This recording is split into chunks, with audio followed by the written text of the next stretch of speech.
Yo, what's up? How y'all doing? How y'all doing? This is Them Sports Talk with your host, the finest Madison, right? This is episode 2 and it is May 29th. Now, that first episode was a little shitty. I'm not gonna lie. I was kind of drunk and the lighting was horrible as fuck. And for those who heard it on fucking streaming platforms, the lighting didn't matter because you didn't see me. All you did was hear the shit. Now, not drunk today. Really, really sober. So hopefully it's a better show, and hopefully, I can sound a bit more intelligent, knowledgeable, some shit, whatever the fuck. Just not super drunk and shit, right? So first things first, let's get to the Warriors and the Raptors, and like how each team can win, and what I think the teams can do to win. More importantly, right? So first things first for the Raptors, I feel like they'll need consistently good to very good performances from all the role players. And by all the role players, I mean the entire team besides Kawhi. And from Kawhi, they'll need a great performance every night. And I'm not going to say all players besides Kawhi, but specifically Kyle Lowry, Pascal Siakam, Marc Gasol, and Ibaka. Like those 4 players need, and Frank Van Vliet. Those 5 players need to have very good to good, consistent games throughout this entire series. If not every game, at least every home game. Because the only way I see them winning is if they win all their home games and take the series 7 games. And, so they win 4 out of the 7 by winning all their home games, right? Because they have home court advantage. Like, that is the only way I see them winning this. And I see them possibly being able to do that because KD won't be there. I feel like he won't be there for the entire series. And Iguodala, I feel like won't be there at the very least for the first 2, maybe 3 games, right? Because I feel like even if Toronto wins the first 2 games, the Warriors still won't stress, and they'll just let they'll let Iguodala come back within the 3rd or 4th game instead of trying to rush him to be ready for tomorrow, right? So I think that's kind of what's going to happen. But what the fuck do I know? I'm just a guy who sits on the fucking couch inside his room and talks to a microphone, right? Right. Now the Warriors, how the fuck can they win? Obviously the Warriors are the fucking Warriors, and they can do whatever the hell they want to do because they're fucking amazing, right? However, like I said, for reasons that I pointed out how the Raptors can win, I feel like that's going to make it more difficult for the Warriors to win. With KD being out with the fucked up leg that looked and is a lot worse than what the fuck they were saying it was. Obviously, like we saw when it happened, people. We knew that shit wasn't some, he'll be back in a couple of games bullshit. Like, nah, fuck that. Don't try to give us that. Like, we see it. Like, we have eyes, bro. We watched it. We saw what was going on. We watched. We have eyes, right? But for the Warriors, just be you. Don't turn the ball over too much. Try not to get down, because I feel like because of the Raptors' team defense, if you're down by like 18, it's going to be extremely, extremely hard for you guys to fight back. Like, yeah, we know what you did against Portland, and they led, I think, over half. They led along at a lot. They led most of the series. Most of the minutes of the series, they led, and they lost. Decidedly. Like, they lost, and they got swept. They got fucked up. But that's the Trailblazers. That's Portland. You can do that to Portland. I feel like defensively, Raptors are a completely different monster, all because of the claw. All because of that good old claw. Like, that motherfucker. Boy, that motherfucker right there. He put them clamps on you, as you can see. Like, he'll lock you down. And I think another thing that might be, and it's kind of weird. It's kind of like a double-edged sword almost, right? So KD being out, I feel like isn't good for the Warriors, but it's good for the Warriors. Like, let me explain to you what I mean, right? So KD being out, they're not a better team. Not at all. Because KD as of this last season, KD's the best player in the world, right? However, without KD, their main scoring option, their main scoring threat is Steph Curry. And because that's Steph Curry, I mean, Kawhi is going to be on Steph Curry because he's the main scoring option, and now Kawhi has to run through all these fucking screens, do all this shit. Steph is going to be running around triple screen. Like, who the fuck runs around triple screen? So a double screen on the baseline, then he'll catch one on the wing, then that's a lot of shit to do. That's a lot of shit to run through. That's a lot of shit to get through if you Kawhi. And on the other side of the ball, you need to carry the offensive load. You need to put up the most shots. You need to get to the free throw line as much as possible. You need to do all these things in order for your team to win.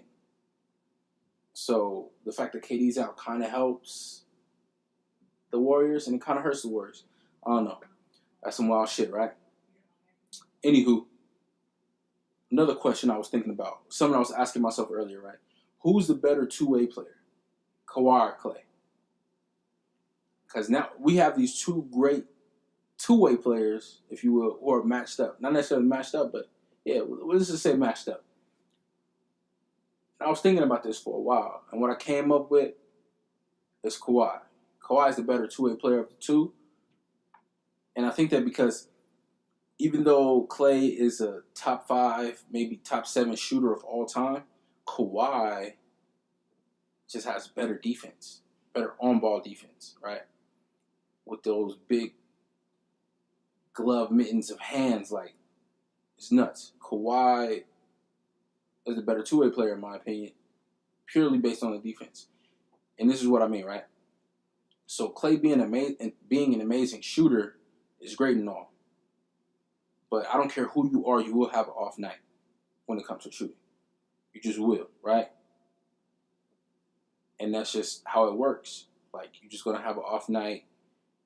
No matter what, you're never going to be 100% from the field. Like, that's not going to happen. But what can happen, you can give me 100% on defense. You can give me max effort every defensive play. And we also saw in this last series that giving max effort on defense was more important than even shooting a high percentage from the field, right?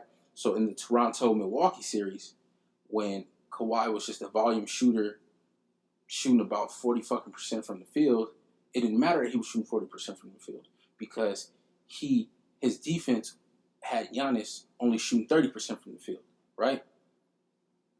And he was making his free throws. So he's making his free throws, and he was locking down their best offensive threat, their greatest offensive threat. So to me, that's more important, right? Because Klay, like, yeah, man, like, all right, you can guard some defense. You pretty good, right? However, if you have an all-shooting night, that's it.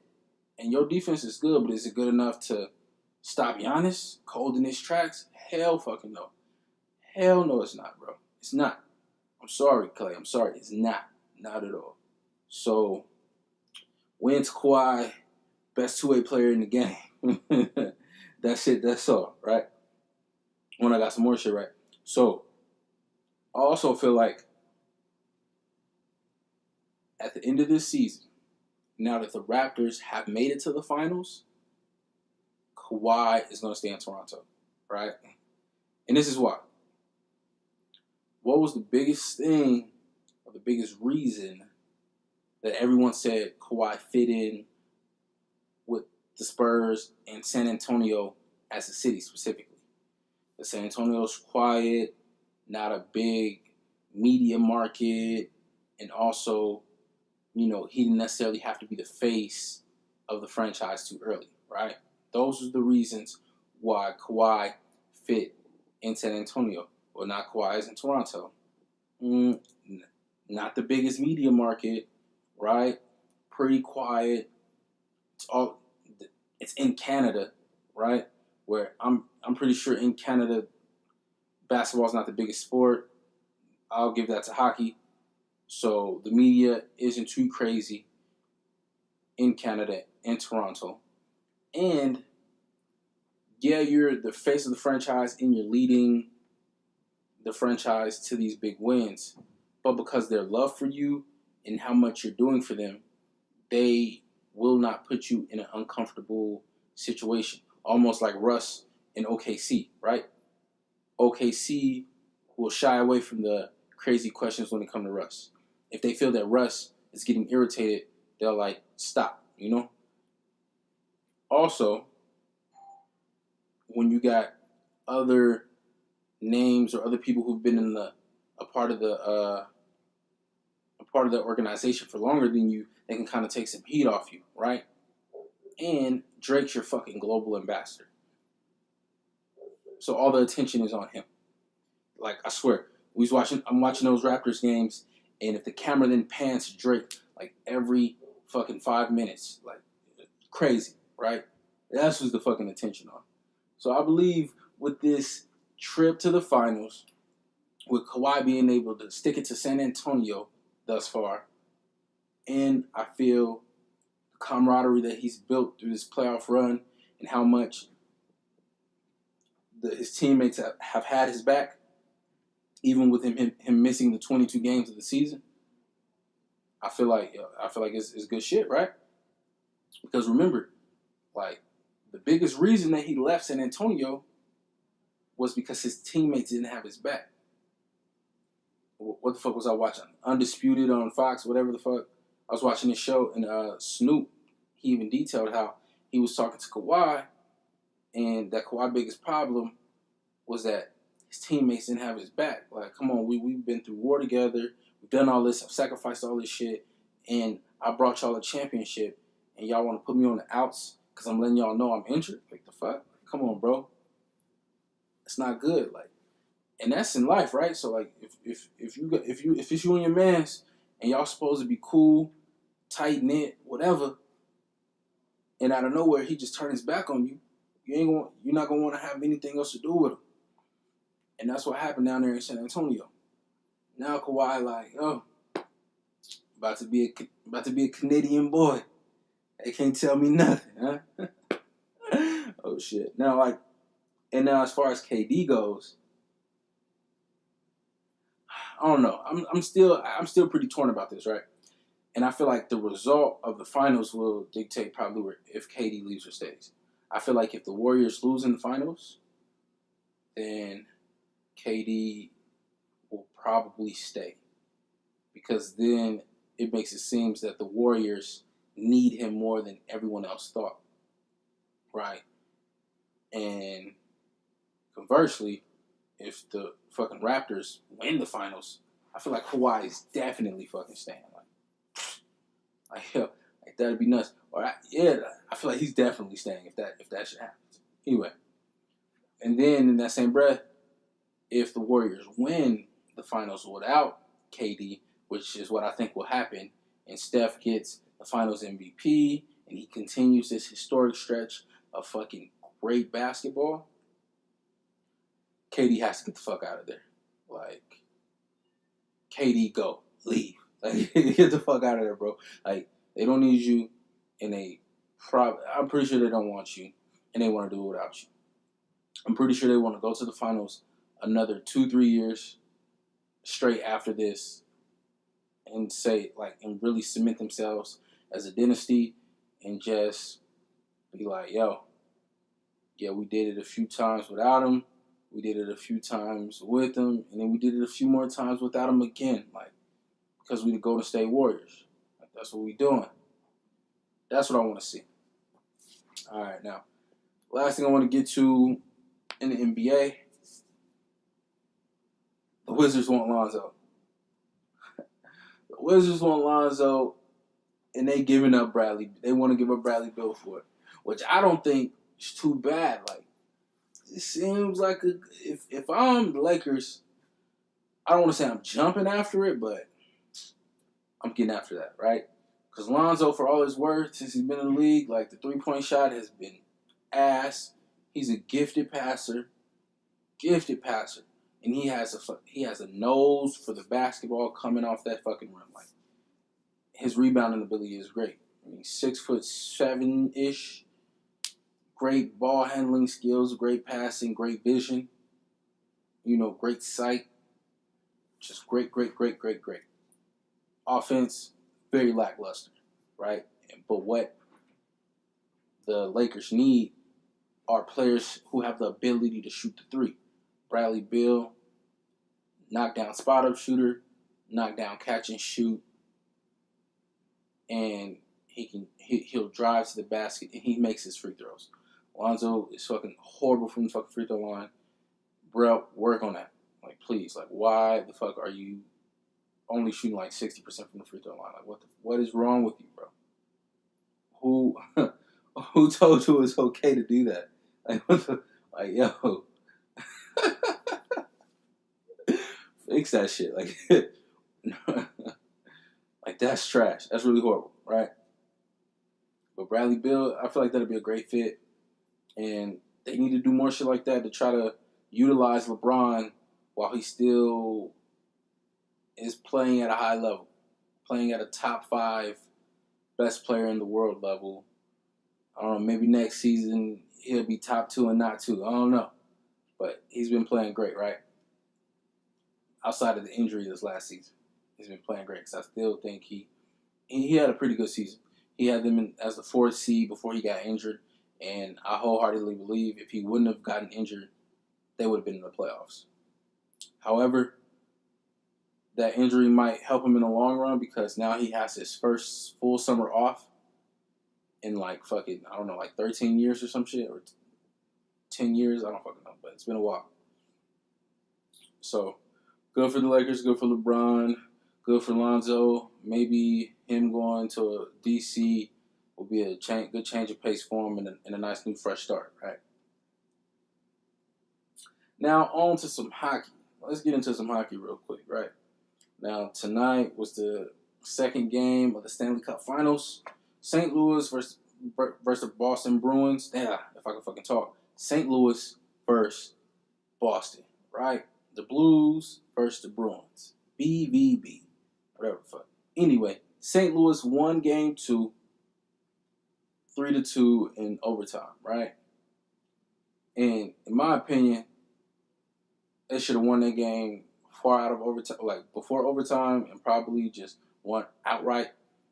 The game, in my opinion, it was closer than it looks. Again, I don't know the most about hockey, but when it comes to hockey, I have this philosophy: just keep shooting the puck, right? You keep shooting the puck at the net, eventually something's going to go in, and the more you shoot the puck at the net and you get quality shots, the more likely you are to win. Now, the fucking Blues outshot the Bruins 37-23. In 3 periods, they shot on goal 14 more times than them.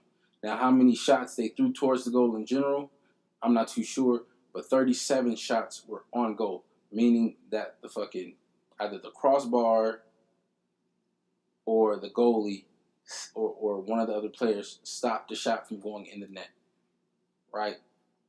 So 37 shots on goal to 23. And only 23 shots on goal in an entire game. Like, bruh. That's, what the fuck? That's less than 8 shots on goal per period. Boston, what the fuck are you doing?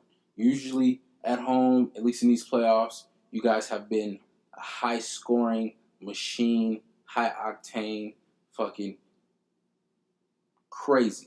Like racing fuel. Like, y'all have been scoring like a lot, right? Last game, y'all put up 4 goals, and I think the home games against Carolina, you guys were putting up like 5, 6 goals in those games. Like, bruh, y'all fucking up. Y'all embarrassed the home crowd, right? And now the series is tied 1-1, and you guys are on your way to St. Louis. And St. Louis, hey, still in that home game from you all. They might they might win the Stanley Cup. And after I saw what y'all did to the Hurricanes, I thought y'all were gonna get to it quickly, but apparently not. Apparently y'all can only put up 8 shots a period against the St. Louis Blues, and y'all don't want this fucking Stanley Cup. That's all I got, right? Now, on to the motherfucking NFL. the Shield, the king of them all, right? Now, what I want to talk about with this football shit, I just wanted to give my opinion on Cliff Kingsbury, right? New head coach in Arizona.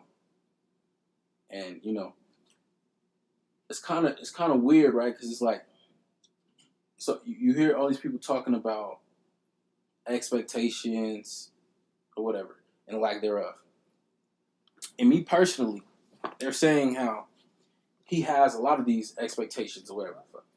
And me personally, I feel like Cliff Kingsbury doesn't have really that many expectations to live up to. He's a first-year head coach coming straight from college into the pros, right? And I think since the year 2000, since the year 2000, besides him, only 13 other coaches have come straight from college to the pros, and only one coach has had a higher season winning average than 500. Only one, and that was Jim Harbaugh. Or John Harbaugh, I'm sorry. No, Jim Harbaugh. It was Jim Harbaugh, right? One of the Harbaughs. Y'all know the one who went the 49ers coach. Harbaugh, the one who always wore the fucking khaki pants, right? He was the only one who had more than 9 wins in a season as a first-year head coach coming from college. On top of that, I think there were only 2 other coaches to come straight from college and become a head coach in the NFL who did not have prior NFL coaching experience. So, like, for example, let me give you an example of what I'm trying to say. So, Pete Carroll, for example, right? He was an assistant in the NFL for a number of years. Then he went to coach at USC, and then after coaching at USC, he went back to the NFL as a head coach for the Seahawks. That's different, right? Because now he had time to already, in sorts, get acclimated to the NFL as a coach in some respects before he became a head coach after college. If you get what I'm saying, right? And the learning curve has to be like tremendous. So in my opinion, Cliff Kingsbury, you don't have no fucking pressure at all. Only pressure you have or expectations you have is to just try to win a few games and to try to groom your young quarterback and make sure he doesn't get hurt. Because last season, Arizona had the worst offensive line in the fucking NFL. So get that offensive line shit together, which I'm not too sure if y'all doing a good job at. Y'all just signed some dude, and then y'all picked up 2 offensive linemen, one in the 6th round and one in the 7th round of the draft. Like, you need to do some other you need to get up on top of that for this O-line. Because this your new rookie quarterback, he's mobile. He's mobile, but mobility is only going to get you so far. Because I don't give a damn how fast you run, or how much lateral quickness you have. It's 5 dudes in front of you, right? And that's your O-line. And then in front of them, depending on what team you play, you might have 3, 4, or 5 people standing on the other side of that line ready to come get you. Right? And if the O-line isn't good enough to adjust, isn't quick enough to get things going how they need to be going, then it's gonna be a long fucking day for you, bro. A long day, and that's gonna and hopefully he doesn't get beat up too badly. Hopefully we don't have a fucking RG3 situation where the licks just add up to the point where he plays himself out of the league, and then he gets back in the league, and he's a shell of himself, right? Is that we don't want to see any of that. So don't let these expectations and everything everyone is saying get in your head, Cliff, because only thing you need to do is implement your system, make sure your quarterback doesn't get hurt, and try to win a few games. Like, of course, everyone wants that first year season where they come in and win fucking 12 games, 13 games as a rookie head coach. Get that shit out of your head right now. You're not winning that many games. You're going to be lucky if you win 6 games, right? And that's what you need to key in on, right? Is building the cohesion, building a culture within your locker room and having all these young players see and these veterans see your outlook on how football works, your outlook on what you want your team to be, how you want these game plans to run, and also you trying to masterfully input this college system that you have and develop it into a pro style system, right? Trying to maneuver this college shit and make it good enough and conducive to this pro offense, because you like every week you're going to be basically playing the best of the best. So every week is going to be like you're playing Alabama. Now that you're in the pros, you're playing Alabama every week, Cliff. So get your shit together and get on it. You don't have to be the greatest thing smoking. Just protect your young quarterback and try to win a few games, and don't let all these fucks get in your head. Just don't, all right? Now, one of the last few things I want to talk about, we're back. My fucking camera died, so I had to go change the battery. All right, anyway, what was I talking about? The Browns, right? Yeah, I'm a big Bears fan. Let's talk about these Browns, right? I love what the fuck the Browns are doing. Shit looks great. Shit looks amazing. OBJ, Jarvis Landry, what is it? I think, is it Njoku? Whatever his name, I don't know. Whatever his name is, the tight end, looking great. Fucking Alvin Kamara. Not Alvin Kamara. The kid who came from Kansas City, I don't know. One who's fighting the case. Well, I think the case shit is over with now. He's just probably suspended for the first, I want to say 6-7 games of the season. And then Bradley Chubb. Woo, shit. Love what the Browns are doing, man. AFC North champions next year. I'm saying it already. And I believe they're probably going to be the second or the third seed in the AFC when it comes to next year, right? Because they're just going to be amazing, right? The only thing I can see possibly fucking their chances of being great up are all the egos and emotions within the locker room.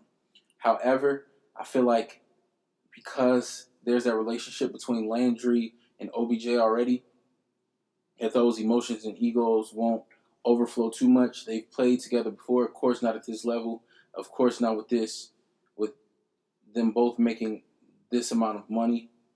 You know, I feel like that can sometimes change things. However, their relationship could be the saving grace. And if you really think about this shit could be catastrophic for the rest of the league, right? So you have OBJ taking off the top, you have Jarvis Landry in the slot, and you have that big ass tight end running across the middle, and you have Bradley Chubb, and I cannot remember your name to save my fucking life, the running back who got cut from Kansas City. You got them in the backfield, at least not at the start of the season, but at some point in the middle of the season, you'll have the dual threat of running backs, and you have a gunslinger of a young quarterback. Like, come on now, bro. This shit could be one for the fucking make. Like, this might be some amazing shit right now. And I'm so very much so looking forward to this. Like, I'm looking forward to some great football. I'm looking forward to the fucking Steelers possibly trying to have a crazy season after that whole summer debacle, whole summer of fuckery with Antonio Brown and Le'Veon Bell. Well, it was a year of fuckery with Le'Veon Bell. It was nuts. It was nasty.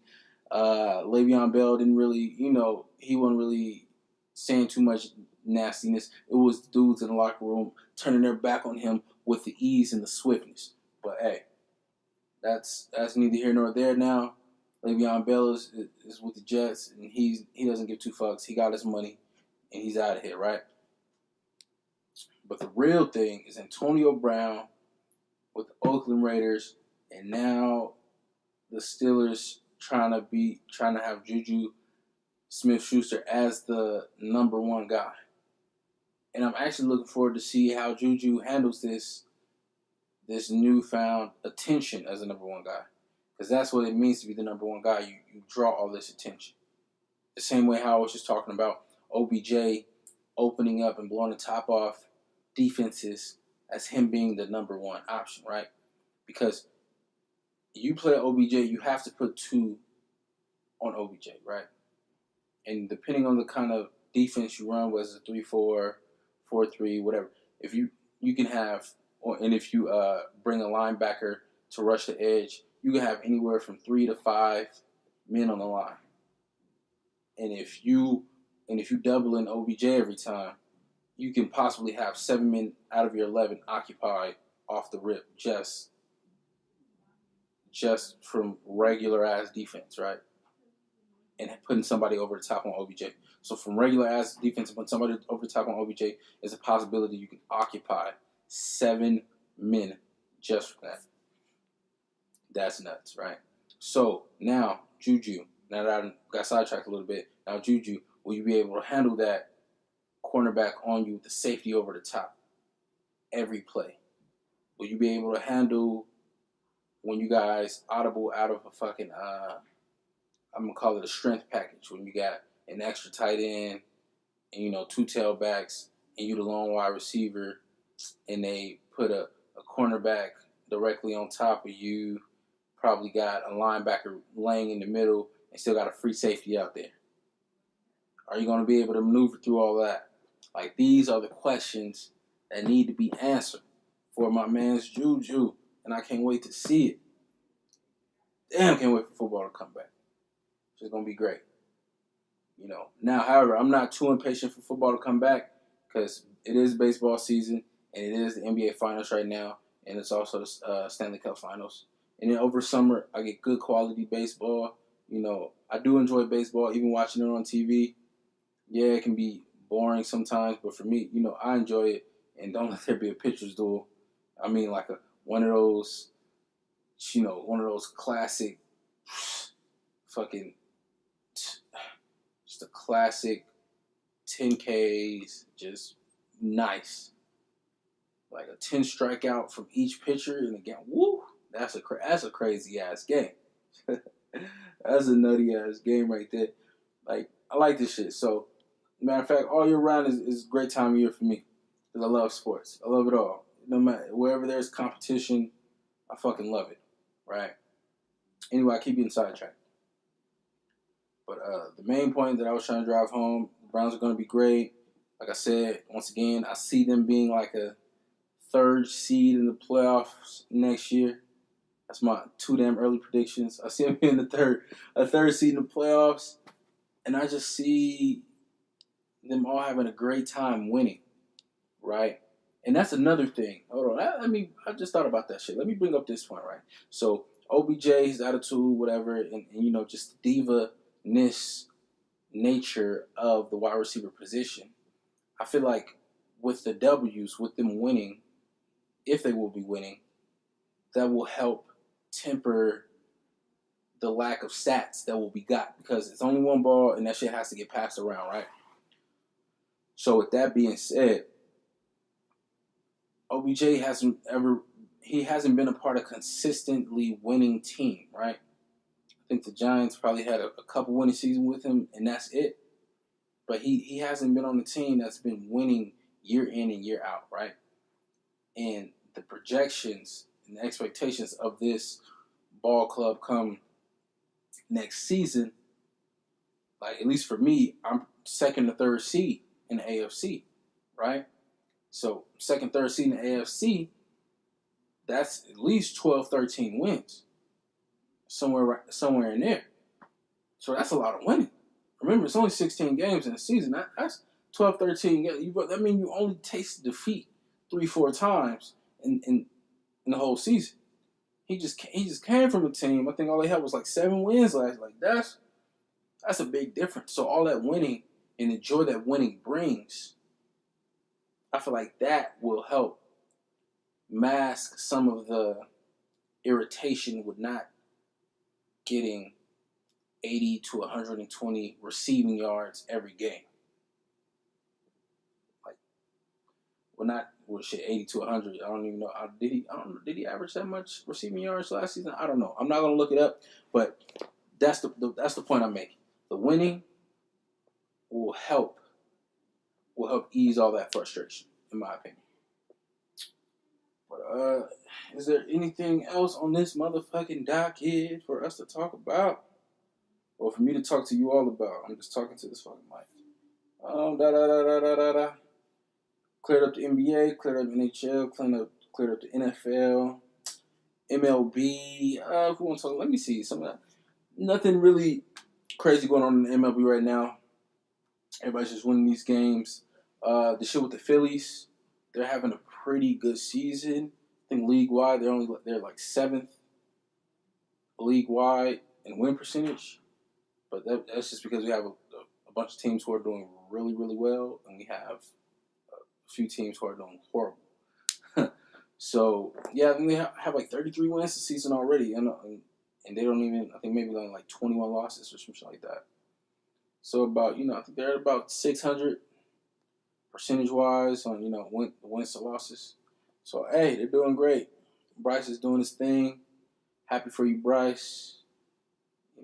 Bryce is from Vegas, where I live. So, hey, fuck with you, Bryce. And what else going on in baseball? And today, on this beautiful day, May 29th, the Cubs beat the fucking, we beat the Astros. So, yeah, that's a great time, too. All right. All right, now for the last little bit of this podcast right now, I'll talk about some other shit I like to do, right? And it is sports related. So I do live in Vegas, right? So I gamble, all right? I bet on sports because I love sports and it's great shit.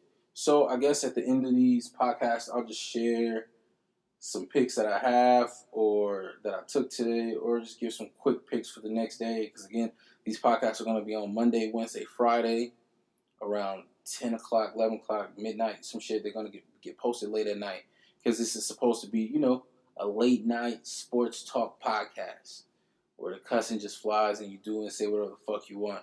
Maybe eventually I'll probably start doing the shit earlier, but who fucking knows, right?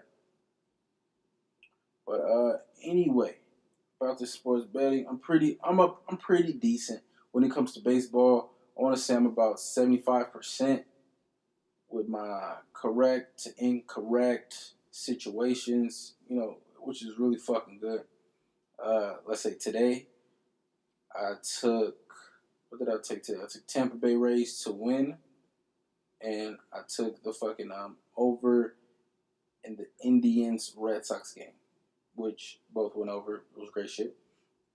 And tomorrow, doing a quick glance at these matchups, these games. I should see who the fuck is pitching in these games. And I'm talking about baseball right now, you guys.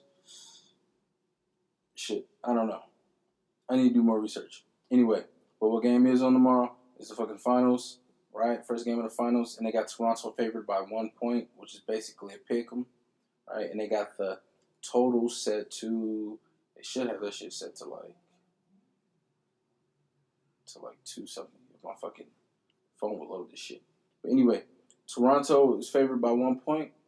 So me personally, I would take Toronto first half because just historically, Golden State isn't the best first half team. They generally have a decent to okay first half and have a tremendous third quarter. And then that's how they get back into the game, right? With their big third quarters. So, best bet tomorrow will probably be Toronto for the first half, for the little half a point that they'll have to cover, or for it to be a pick. And then for this MLB situations, shit, I got to do some more research into it. I don't really know who's pitching or what. I'll be more prepared next podcast with picks. Probably should have just had my picks already ready to give out and hand to you guys right at the end of this episode. But anyway, this has been the second episode of Dem Sports Talk. I'm really enjoying it. I'm really, appreciating what it is that I see some of these journalists and broadcasters and podcasters do. It's really fun, and I'm looking forward to continue to do this. And it's great, and I'm appreciative already. I don't got any fans or any listeners yet, but I'm still appreciative, right? And like I said, podcast, YouTube show, whatever, it'll all be uploaded every Monday, Wednesday, and Friday. That's 3 shows a week. And I do it that often because it's sports, right? Something is always happening in sports, and it's always something to talk about. And if there isn't anything to talk about, then it'll just be a shorter podcast, right? First podcast is about 40 minutes. This podcast will be about 40 minutes, so it is what it is. Anyway, once again, some sports talk. I'm your host, the finest Madison. We signing off, right? Fade to black.